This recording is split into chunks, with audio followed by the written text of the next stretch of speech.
on the Frank Gehry created Louis Vuitton Foundation in Paris. So they put up some geodesic domes, they had them all covered in glass on the outside, and well, you'll see as we go through the tour. Follow me through.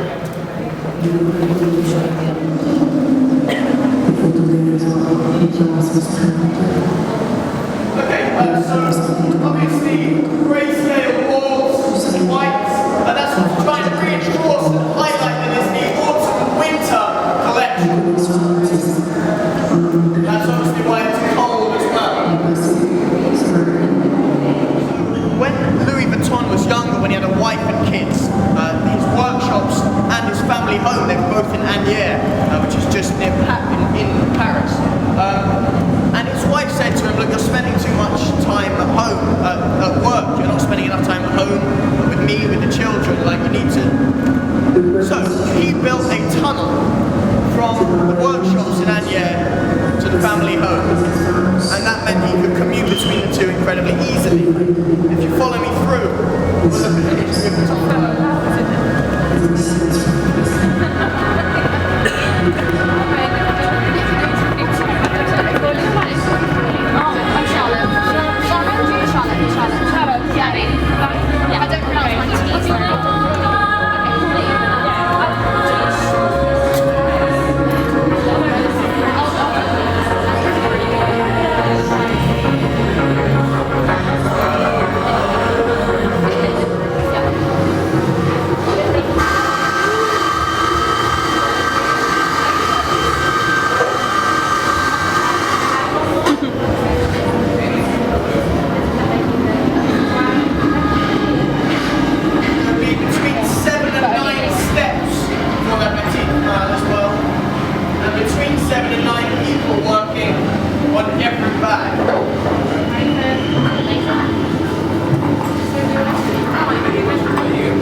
How long has she been doing this?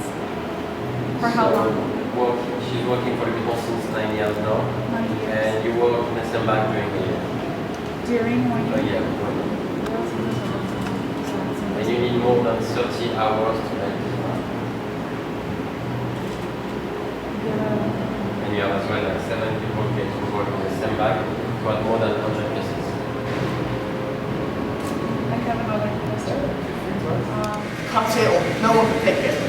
So they wanted to prove it, so they actually got Harry Houdini, they they said, look, we're going to meet you at this place, at this time, on this day, and you're going to break out of a trunk that we're going to lock you in. And Harry Houdini responded, he said, yes, okay, of course. But Harry Houdini actually never ever showed up to that place at that time. And this is no word of a lie, but that was the day that he changed from being a magician to being an illusionist. So Vuitton as a brand took away its title, and it also shows you the suitability of the products as well. The 5-tumbler lock, something that even Harry Houdini himself realised, I can't break this. Something else I'll point out, it's in the far right hand corner of this room.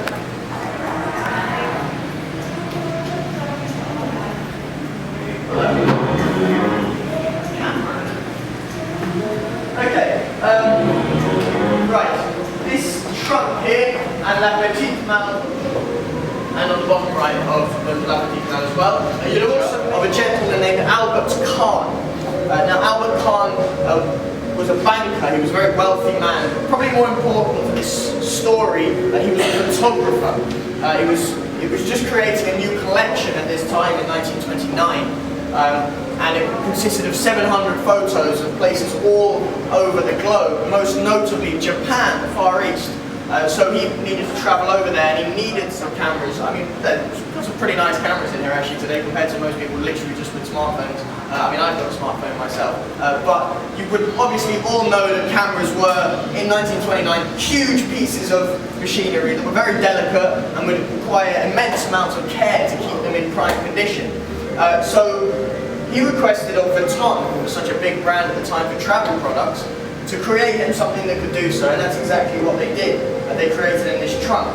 And now if I can show you the interior of it, you'd probably be blown away by its complexity, but also its perfectness for the kind of client needs. And I think you can find it on Google Images, the interior of the trunk. It's actually got a section on the top, 2 clips for the stand of his camera that would have folded. Then it's got a section perfectly cut to the body of the camera so it wouldn't shift around and bump against the sides while travelling. It's also got a malletage padded effect, as I pointed out earlier with the other trunk, to protect the more delicate parts of the camera as well, the lenses. So, Vuitton helped Albert Kahn, and so in turn Albert Kahn did the same for the Vuitton brand. He then put a lot of money back into the Vuitton brand. He actually commissioned quite a few pieces of Vuitton. And so as a sign of respect to him, we left his 3 crosses, his signature mark, on not only his trunk, but on a lot of our products for the time. Something you'll also notice, and something that these 3 kind of relates to, is the fact that with a lot of Vuitton products you can actually trace it back to who made it, when it was made, and where it was made. If you were to go back through the tour route now, and if you were to speak to the artisans about that, most of them would leave a little mark, a little date. It becomes more relevant again in the next room. You'll see some dates, some little markings, and it actually can show you where, exactly which workshop, who made it, and when they made it. I think it comes down to the time as well. But if you're ready, we'll go into the next room. Walking workout. Wow. Design on the exterior of the dress.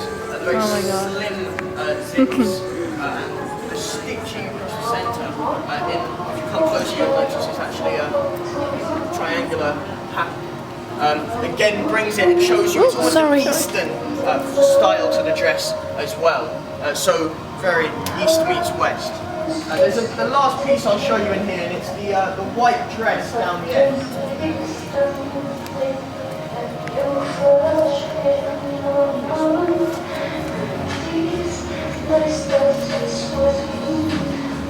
Okay, so kind of like me blabbering at you for the last 35 minutes or so, and I hope it's meant something, and I hope you've learned from it as well. Have a lovely afternoon, have a lovely day.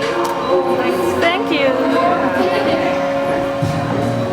Interesting about the dress.